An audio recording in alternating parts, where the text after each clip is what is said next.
elle fait comme ça. Et en fait, moi, je regardais trop. Non, non, il n'y a pas que. Genre, comme ça. Attends, j'avais des gonfles. Oh, je sais pas moi. Ouais. Vous êtes trop chelou votre truc. Non mais ouais, tu sais qu'elle me renfonce son éponge dans la gueule. Je vais refaire. Azra, c'est la petite sœur de Selma. Ma petite soeur, ma maman. Bon, t'es maman, je prête? t'aime. C'est qui on t'aime. Regarde cette vidéo. Dis annuellement, non? Ah, mais ce n'est pas ma soeur. Mais non, annuellement ça se dit, non? Mais oui, mais hebdomadairement. Bah si, annuellement ça se dit. Ouais, dis-moi si Moi, ça je se veux bien dit savoir. hebdomadairement. Je te jure, on a fait des études, putain, ça craint. Ben, franchement, c'est dommage.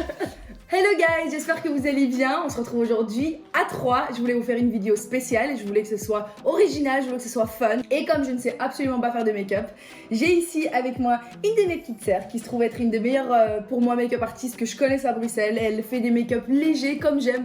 Comme vous connaissez mon visage, vous savez très bien que le make-up de ouf, ça me va pas du tout. Et Selma connaît très bien mon visage. Et Azra est là aussi pour... C'est elle qui a récolté toutes vos questions. Bien sûr, anonymement. Voilà, c'est anonyme. Il y en a beaucoup qui ont demandé à être anonyme, donc ça sera anonyme. Et ça vous permet d'avoir une autre dynamique dans les vidéos. Donc on va pouvoir avoir Selma qui va vous donner les meilleures astuces pour pouvoir utiliser pour votre make-up. Moi j'y connais rien, donc Selma va vous expliquer ça. Et Azra qui va poser des questions. Et moi qui vais être ici comme une princesse. Et je vais répondre à vos questions, on va interagir. Et on va pouvoir vous donner des astuces en amour, en vie et en make-up. Je vous laisse tout de suite avec Selma. Elle va vous expliquer ce qu'elle prévoit aujourd'hui pour le make-up. Elle va pouvoir vous donner toutes les astuces et j'ai hâte pour ça. Parce que vous voyez beaucoup de youtubeuses vous donner des marques de ouf qui coûtent super cher. Ouais. Et là, Selma, elle m'a proposé un concept super sympa. Elle m'a dit, écoute, avec des produits pas chers, on peut avoir un super beau make-up. Donc du coup, moi c'est Selma, j'ai 22 ans et je suis étudiante à Bruxelles. Et à mes heures perdues, je fais du make-up. Il y a 2 ans, j'ai lancé ma page Instagram qui s'appelle Selma Makeup Touch. N'oubliez pas de vous abonner. Et aujourd'hui, j'ai décidé de faire un petit make-up léger sur Sevda pour montrer que même avec des produits peu chers, on peut arriver à faire des make-up sympas. Et surtout pour montrer aux étudiantes que même avec des petits budgets, on arrive à faire quelque chose de joli. Voilà, merci Selma. Et du coup, vous allez avoir beaucoup de choses dans cette vidéo. Je l'attendais avec impatience. Azra vous a fait une petite sélection de plein de chouettes questions. Donc franchement, il y a des trucs des fois bizarres. Hein. pour vous dire honnêtement, les questions, je les ai pas toutes lues. J'ai juste fait des captures parce que je trouvais ça chouette de pouvoir découvrir les questions en même temps que vous. Donc moi et Selma, on connaît pas toutes les questions. Azra, elle les connaît mieux. Donc elle va prendre un malin plaisir à nous les lire. J'espère que cette vidéo va vous plaire. En tout cas, c'est mon but. J'espère que ça va vous divertir. Et c'est parti pour cette nouvelle vidéo.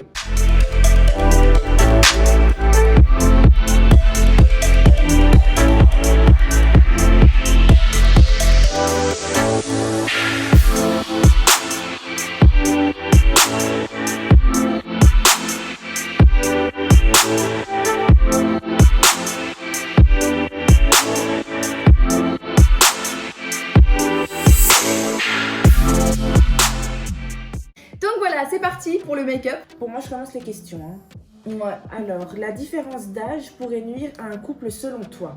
La différence d'âge, est-ce que ça peut nuire à un couple? Pour moi, non, mais ça dépend de l'âge. Quand vous êtes dans un âge plutôt jeune, c'est un petit peu plus compliqué d'avoir les... Ouais, Si t'as 20 ans et le type il a 50 ans, c'est ça. faut pas abuser non plus. Bah quoi, c'est... Mais t'es con, il y a vraiment des gens qui sont en couple comme ça, ils vont dire T'es contre les couples? Bah quoi, moi je suis pas d'accord. Moi je suis pas d'accord. Non, mais c'est son droit. Ouais, je suis pas d'accord, il faut que si tu vas te faire pencher par un truc à 50 ans. mais oui. Par un sugar daddy. Là, on perd le contrôle, guys. Non, mais en fait, non, je comprends le point d'Azra. Et pourquoi est-ce que je comprends le point d'Azra? C'est parce qu'en fait, quand vous avez 20 ans et que la personne que vous avez dans votre vie, votre partenaire, cette différence d'âge quand vous êtes trop jeune ou trop âgé, c'est que vous n'avez pas les mêmes envies dans la vie. Vous n'avez pas les mêmes buts dans la vie, vous n'avez pas le même chemin. Une personne de 20 ans a encore tout à vivre, une personne de 50 ans a plutôt mûri, a plutôt tout vécu. Et en fait, ça peut très facilement tomber dans le où je t'apprends des choses, je t'apprends la vie.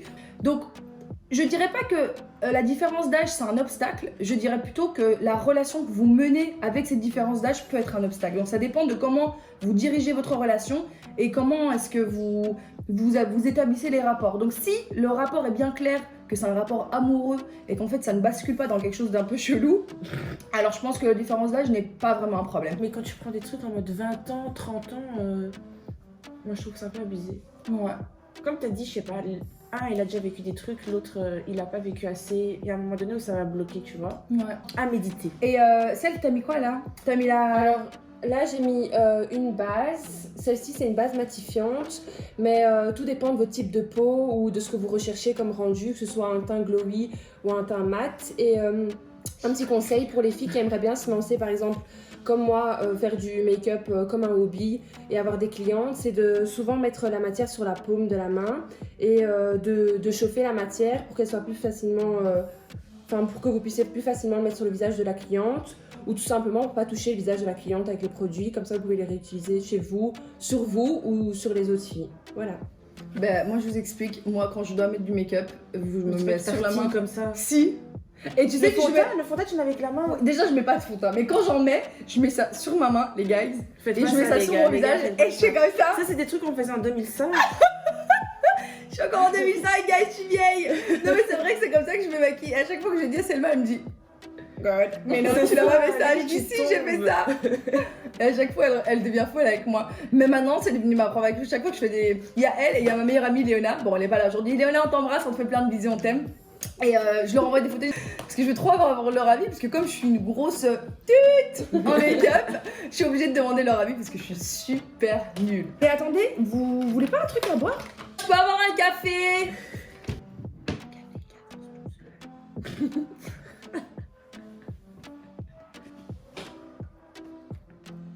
Ok, le primer est fini.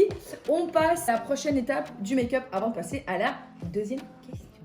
Donc moi, ce que je fais après, c'est que je mets du fond de teint ou alors j'essaie de corriger s'il y a des petites imperfections. Au niveau du fond de teint, moi j'utilise lequel? C'est celui de chez Primark, c'est le Perfect Finish Foundation et il est à 3 €. Ils ont du make-up? Ouais, Mais ouais, grave. ils ont une super... Ils ont des bons produits, hein, franchement, les filles. Ouais, ils ont sont super pas- produit. Et celui-ci, pourquoi il est cool? Parce qu'il est jusqu'à moyenne couvrance. Donc vous pouvez ajuster, que ce soit pour ajouter un peu plus. Et au niveau de l'application, moi j'utilise toujours un Beauty Blender. Ici, celui-là, c'est de chez Real Techniques. Et ça permet, pourquoi... Tu l'as trouvé où, celui-là? Vous pouvez le trouver chez Di, donc en Belgique. Lorsque vous mettez trop de fond de teint ou trop de matière sur le visage, tout ce qui est éponge, ça permet de bien absorber le surplus. Et donc Voilà. après, vous pouvez rajouter un petit peu plus pour pas faire trop de... Parce qu'avec les brosses à fond de teint, ça peut faire un peu des stries ou quoi. Voilà pourquoi tu n'as pas été là avec tes mains. Écoute. Mais non, mais moi, ce que Écoute je les fais. conseils. Non, mais je vous dis un truc. écoute. Non, mais attends, je vais te dire. En fait, ce que je fais, écoutez-moi. En fait, ce que je fais, je mets comme ça. Après, avec l'éponge, je fais ça. Mais Le attends, j'ai une fond de teint. question. Mais non, je mets pas ton. Attends, j'ai Ouais, une tu question mets pas déjà. ton temps, One question. Yeah. C'est quoi la différence entre bébé crème, CC crème et fond de teint? CC crème, c'est plus pour la correction. Bébé crème, t'as plus tout ce qui est comme de la crème hydratante à l'intérieur. Donc ce sera beaucoup plus fin et il y aura beaucoup moins de matière. Et puis fond de teint, c'est vraiment consistant, c'est de la coloration quoi. Donc je peux mettre de la. Donc pour des peaux comme moi, si je veux, genre de la vie de tous les jours, je peux mettre juste de la CC crème. Bien Je peux pas sûr, mettre du bien sûr, fond ou de de la teint. bébé crème, non, t'es pas obligé de mettre du fond de teint. Moi, je mets pas de fond de teint, je mets juste de l'anti-cerne. Et après, avec tout ce qui est poudre, tu peux ajuster au niveau des teintes et de la couleur pour réchauffer un peu le teint. Ok, ça va. Super, bah c'est parti pour le fond de teint. Et la deuxième question. Allez, c'est parti. Qu'est-ce que tu penses de la tromperie, sachant qu'il fait tout pour se faire pardonner? C'est chaud. Alors là, la précision, déjà, c'est pas mal parti. Pourquoi est-ce elle a que. mis entre parenthèses. Non, mais il y a un truc que moi j'essaie de comprendre, c'est les personnes qui vivent une tromperie, que ce soit fille, garçon, âgé, petit, grand. Pourquoi est-ce que vous justifiez tout le temps la tromperie en disant oui, mais il fait, oui, mais. Donc, ça c'est déjà mauvais. Pourquoi? Parce que vous essayez de vous convaincre alors que vous êtes profondément pas convaincu. Pour moi, la tromperie, c'est une question de perception et une question de ce que vous attendez de l'autre personne. Et une question d'honnêteté et de loyauté. Si vous êtes honnête avec l'autre personne et que vous connaissez vos limites, pour moi, vous savez si vous tolérez la tromperie ou pas. C'est-à-dire que il y a des gens, il y a des personnes qui vont dire « Moi, la tromperie, je pourrais pardonner. » Et moi, je vois pas de problème avec ça. Du tout, j'en ai aucun. Pourquoi? Parce qu'ils vont pouvoir, pas justifier, mais expliquer les fondements de leur pensée. Ils vont pouvoir vous dire « Voilà, moi, je tolère la tromperie parce que, pour ces raisons-là, qui leur sont propres. » On n'a pas toutes besoin d'avoir les mêmes principes et les mêmes valeurs quand on parle d'un sujet bien précis. Moi, personnellement, la tromperie, pour moi, c'est une définition bien subjective. C'est-à-dire qu'il y a des choses que je tolère comme pas être de la tromperie, ce qui, pour 90% des gens, se trouve être de la tromperie. Donc pour toi, dès que c'est trompé, c'est mort. C'est genre next. Voilà, pour moi, quand il y a tromperie, moi je ne pardonne pas. Ok. Mais c'est selon ma définition de la tromperie. C'est-à-dire, pour moi, la tromperie, elle est plus mentale que physique. Et Mais si je c'est sais pas- que- attends, je t'écoute. Mais si c'est, par exemple, avec, genre, chaque fois, il te trompe, genre, pour le physique, mais avec plusieurs filles. Je vais pas dire à un Chaque moment fois, donné, c'est-à-dire chaque Mais fois, ça genre- dépend, encore une fois, ça dépend de ce que vous tolérez. C'est-à-dire que si vous ne pouvez pas ou vous ne voulez pas offrir à cette personne physiquement ce qu'il demande parce que vous avez des principes et des convictions Ok. religieuses ou culturelles qui vous donnent envie d'attendre Le moment venu. le moment venu ou même un commitment, un engagement Ouais. de l'autre, que ce soit un mariage, fiançailles, peu importe, pour pouvoir en fait, il faut comprendre, c'est-à-dire que je dis pas comme vous pouvez pas donner, vous devez le laisser faire ce qu'il veut. C'est pas Ouais. ça que je dis.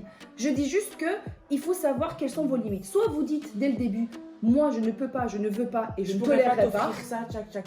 Soit vous dites voilà, moi je ne peux pas t'offrir ça. Donc je peux comprendre, tant que je ne le sais pas et que je Ouais. le vis pas mal, je peux comprendre que voilà. Mais soyez en paix avec vous-même. Donc moi, ma position sur la tromperie, est-ce qu'il faut pardonner une tromperie ou pas? Il n'y a pas de blanc ou de noir. Il n'y a pas de oui ou de non. Ça dépend de ce que vous percevez par tromperie. C'est-à-dire que pour moi, si je sais un jour que mon compagnon, la personne que j'aime, donne du temps, de l'énergie, des émotions, des attentions, des moments mémorables, des souvenirs à une autre personne que moi, pour moi, ça c'est de la trahison. Donc pour moi, Même pas tromperie, ça. non, Tromperie, parce que pour trahison moi, ou juste trahison. parce que pour moi, le mot tromperie n'a pas de sens, selon moi. Pour Ok. moi, soit tu es loyal, soit tu es dans la trahison. La tromperie, pour moi, c'est... On essaye en fait de mettre des mots sur nos émotions, mais je trouve qu'on les décrit mal. Pour Mhm. moi, c'est pas de la tromperie, pour moi, c'est de la trahison. Quand on trahit ta confiance, quand on trahit tes valeurs, quand on trahit ce que vous avez partagé à deux, pour moi, c'est de la trahison, c'est pas de la tromperie. Tromper, pour moi, c'est comme mentir, c'est comme omettre de dire la vérité. Mais là, c'est pas omettre de dire la vérité. Quand vous trompez quelqu'un, c'est intentionnel, vous y allez, personne vous a mis un couteau sous la gorge. C'est ça. Donc pour moi, c'est de la trahison, c'est pas de la tromperie. Et pour fermer le sujet, il y a un truc, et c'est pas que pour la tromperie, Mhm. et c'est à toutes les jeunes femmes, même à vous deux, mes petites sœurs, vraiment, je vous le dis, il faut toujours rester cohérent avec ce que vous dites être. Ne cherchez pas à plaire à quelqu'un au début de la relation en donnant la meilleure version de vous, ce qu'on fait toutes très jeunes. On a toujours envie de nous montrer tous nos meilleurs jours parce qu'on a manque de confiance en nous, parce qu'on veut montrer le meilleur de Impressionné nous. aussi. Exactement, parce qu'on Ouais, veut ouais. mériter la personne en face, parce qu'on se dit qu'on la mérite pas, parce qu'on n'a pas confiance en nous. Stop. Parce qu'en fait, vous vous mettez vous-même dans une situation compliquée en offrant quelque chose à une personne que vous n'êtes pas. Et en fait, quand vous allez redevenir le vrai vous, jaloux ou possessif ou peu importe, la personne va dire mais c'est pas ce que tu m'as vendu, c'est pas ce que tu m'as vendu, et elle va pas comprendre. Surtout si c'est un homme, il va avoir beaucoup de mal à comprendre parce que l'homme, après je suis pas en train de dire que les hommes sont cons, quoique, je dis juste que les hommes n'ont pas la même approche que nous, les hommes n'ont pas la même facilité de compréhension. Pour eux, quand tu passes du blanc au rouge, ils se disent pas mais peut-être qu'elle est passée par le rose, ils se disent mais elle est folle, elle est passée du blanc au rouge. Voilà, donc ça il faut le comprendre, donc essayez de rester cohérent, c'est-à-dire que si au début vous dites pour moi la tromperie, je pardonne, venez pas après faire des crises. Ou alors, si vous dites, moi je pardonnerai jamais, après, commencez pas, c'est vous-même qui vous rendez ridicule en étant incohérente avec ce que vous dites aujourd'hui et vous changez d'avis demain. Moi, voilà, je trouve que faut rester cohérente. Ok. Et là, je pense que voilà, on arrive au bout de la deuxième question et au bout du fond de teint, c'est ça ou pas? Ouais. Mais j'ai une question, du coup, vu qu'on parle de fond de teint et tout ça, pour les, tu sais, j'ai beaucoup de, enfin, un de mes complexes, j'ai des rides ici autour des lèvres. Tu vois, quand je souris, Ouais. tu vois, ça ride super vite. Est-ce que tu as quelque chose pour que je puisse, que ça se voit moins, que ça marque moins mon fond de teint en fait? Tu peux pas forcément complètement changer parce que ça sera toujours visible. Mais les filles, quand vous vous maquillez ou quand vous maquillez quelqu'un, c'est vous pouvez lui demander de gonfler soit les lèvres, donc de gonfler la bouche, comme si comme si tu faisais une grimace, ouais. Et donc là, vous pouvez mettre le fond de teint dans le petit trou qui reste ou qui forme la petite ridule ou la ride d'expression. Et la même chose quand vous mettez de la poudre, parce que souvent vous maquillez la cliente ou vous-même, et puis vous voyez qu'au fur et à mesure de la journée, ça commence à marquer. Donc là aussi, vous gonflez et vous mettez bien de la poudre pour qu'elle soit bien qu'elle rentre bien dans les plis. Et moi, je vais vous donner mon astuce. Mettez du Botox. On dirait que c'est que L'histoire se de ma refait vie. la gueule. Non, pas les gamines de 14 ans. et Non, tout, pas c'est les chaud, gamines, ça. non, faut avoir minimum 18 ans. Mais franchement, moi, Ah, il y a carrément une limite. On fait pas Bah une oui, apologie de la chirurgie esthétique, mais si ça peut aider, non, je rigole, je déconne. Ça va commencer à faire genre. Ok, moi je suis sur la troisième. Ok, question. let's go. Attends 2 secondes. Seulement, on passe à quoi après? Donc, je vais commencer à mettre l'anti-cerne. Au niveau de l'anti-cerne, ça dépend ce que vous voulez. Comme Sevda, elle a des sous-tons jaunes. Donc, Je veux dire quoi par ce ton jaune? Explique parce qu'elle comprend rien. Parce que pour moi, là, ça veut dire que j'ai les yeux jaunes, tu sais, je comprends C'est ça. pas. là, moi par exemple aussi, j'ai des sous-tons jaunes, donc ça veut dire que ma peau elle est pas complètement blanche. Ok. Donc, je peux pas mettre du fond de teint, tout ce qui est rose ou quoi, avec des sous-tons vanille, parce qu'après ça va me faire un teint gris. Donc, il faut que mon teint il soit en dessous avec des sous-tons un peu genre jaune-orange par rapport au fond de teint. Ok. Donc, moi au niveau de l'anti-cerne, je vais pas te mettre de l'anti-cerne complètement blanc, Mhm. parce que alors sinon, on marque encore plus le bleu qu'il y a sous les yeux. D'accord. Donc, tu vas mettre de l'anti-cerne Un orange. peu jaune, Non.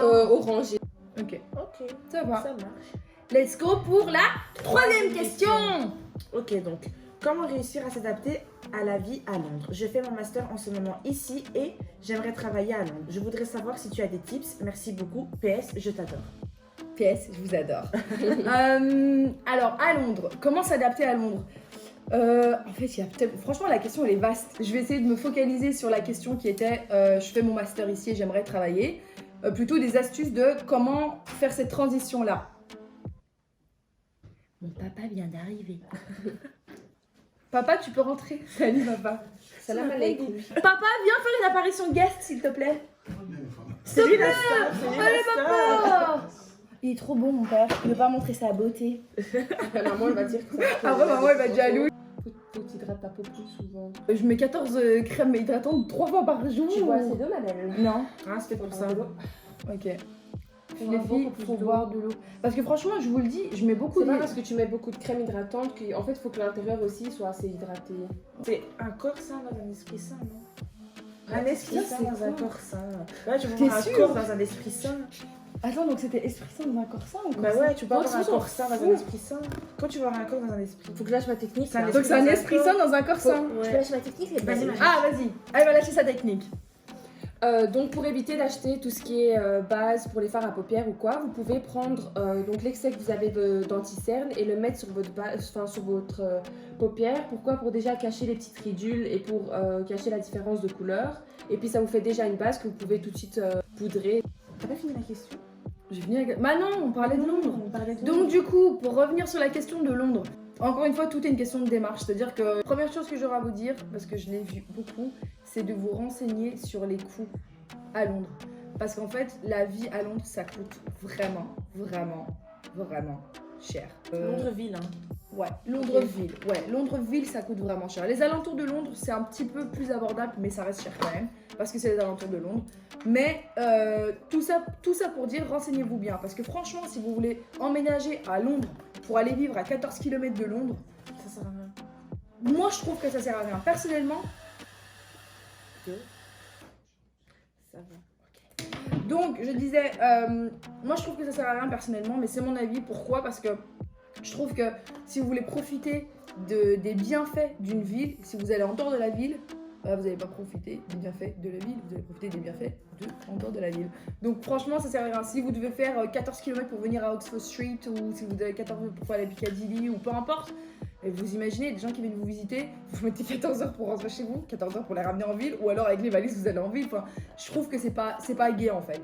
Donc renseignez-vous sur les coûts de Londres pour voir si avec le niveau de vie que vous avez, le travail que vous avez ou le travail qu'on vous offre, vous pouvez vous permettre de vivre à Londres. Deuxième chose, justement, j'ai parlé de travail.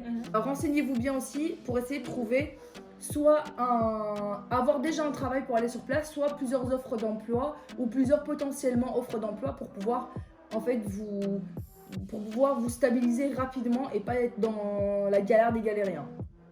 Donc ça c'est pour les gens qui parlent de faire leurs études et leur Erasmus ou peu importe à Londres et puis de s'y installer. Et bien évidemment si vous faites un échange universitaire à Londres, bien évidemment vous allez avoir plus de chances de trouver quelque chose à Londres. Donc voilà, et les meilleurs pour moi endroits pour pouvoir postuler pour travailler à Londres, franchement LinkedIn, négligez pas ça, c'est vraiment bien, ça vous permet vraiment de pouvoir trouver des chouettes trucs et donc voilà. Et toi, tu préfères la vie de Londres ou la vie de Bruxelles? ou la vie de Paris? Franchement, je pense que la réponse elle est évidente. En fait, j'aime trop la mentalité anglophone. J'aime trop les villes anglophones, les pays anglophones. Leur approche est différente et en fait, tout fonctionne à la méritocratie. Si vous bossez, vous avez un bon revenu. Si vous bossez, vous grimpez. Et c'est pas les années de travail ou les années d'acharnement qui comptent, mais c'est le potentiel et le hard working que vous faites au quotidien. Et ça, c'est une mentalité que j'adore. Les gens, c'est pas des fainéants, ils travaillent, etc. Les gens, c'est pas des frustrés, ils vous encouragent, ils vous tirent vers le haut. Alors que malheureusement, dans les pays francophones, ce que j'ai rencontré toute ma vie, c'est oui, mais t'as vu, plus vous réussissez, plus on trouve quelque chose à redire et plus on arrive à vous critiquer et à dire que vous faites quelque chose de mal. Donc, du coup, c'est même pas comparable. Et en plus, maintenant, si je prends la culture, si je considère pas la culture et que je parle genre architecture, ville, pays et activité, franchement, une fois que vous avez vécu à Londres, déjà Bruxelles, ça paraît petit par rapport à Paris. Alors quand Paris devient un village, Village carrément. vraiment, Paris devient vraiment un village, ben, je peux vous assurer que Bruxelles devient le patelin Un bourg. avec les... Un bourg. bourg. Bah si, on t'a entendu. Bah si, on t'a entendu. Donc voilà, je pense que j'ai fait le tour de la question de... Ouais, de- moi je rajoute un petit truc. Vas-y. Au niveau des poudres, moi j'ai utilisé encore de la même collection chez Primark. Celle-ci, c'est les... Bah Ouais, c'est les poudres minérales, donc En plus, c'est les vraiment poudres pas cher, libres. Alors ce que j'ai fait chez Sevda, c'est que j'ai utilisé la première teinte, ça c'est la beige d'abord pour fixer sous l'œil, pour pas que ça commence à faire des stries ou des plis. Et puis par après, j'ai mis une teinte un petit peu plus claire pour un petit peu éclairer le visage. Le souci, c'est que souvent les filles, elles font quoi? Elles prennent le beauty blender et puis tout d'un coup, elles commencent à faire du baking. Mais si vous commencez à tout de suite mettre trop de paquets, après la peau, puisqu'elle a trop de quantité, enfin le dessous des yeux, puisque la peau est très fine, dès qu'elle a trop de quantité, ça commence à tout de suite faire des plis. Donc première chose que vous faites, vous prenez un petit pinceau un petit peu plus... léger, non? Ouais, plus léger, et puis vous mettez sous l'œil. Et par après, si là vous voulez faire du baking, vous pouvez le faire en prenant un beauty blender ou tout ce qui est éponges qui sont faites pour ça, donc tout ce qui est rectangulaire. Et voilà, on arrive à la fin de cette première partie de la vidéo. Comme vous pouvez le voir, je suis habillée différemment, je suis malade et je suis dans un autre cadre chez moi à Londres. Il fallait que je fasse cette partie de la vidéo pour vous expliquer ce qui allait se passer. J'ai coupé cette vidéo en deux parties. Pourquoi? Parce qu'elle était super longue et je voulais que vous ayez le temps et l'énergie de pouvoir en profiter amplement. Donc je vous ai mis une première partie avec les bases du make-up, comment préparer la peau, le fond de teint, la poudre, etc. Et puis dans la deuxième partie au niveau du make-up, vous allez avoir bien évidemment le contouring, le maquillage des yeux, des lèvres et le look final. Et en ce qui concerne les questions-réponses, bah, vers la fin on s'est un petit peu plus lâché, il y avait un petit peu plus de questions croustillantes. Et donc du coup voilà, vous allez pouvoir profiter de la deuxième partie de la vidéo la semaine prochaine au même moment. Donc je vous donne rendez-vous la semaine prochaine au même moment pour la deuxième partie. N'hésitez pas à partager vos commentaires avec moi, n'hésitez pas à partager vos avis, vos opinions, tout ce qui vous traverse l'esprit, ça me fait super plaisir de vous lire et surtout de réaliser ce que vous avez envie de voir sur ma chaîne. Donc je vous fais de gros bisous et je vous dis à la semaine prochaine au même moment pour la deuxième partie.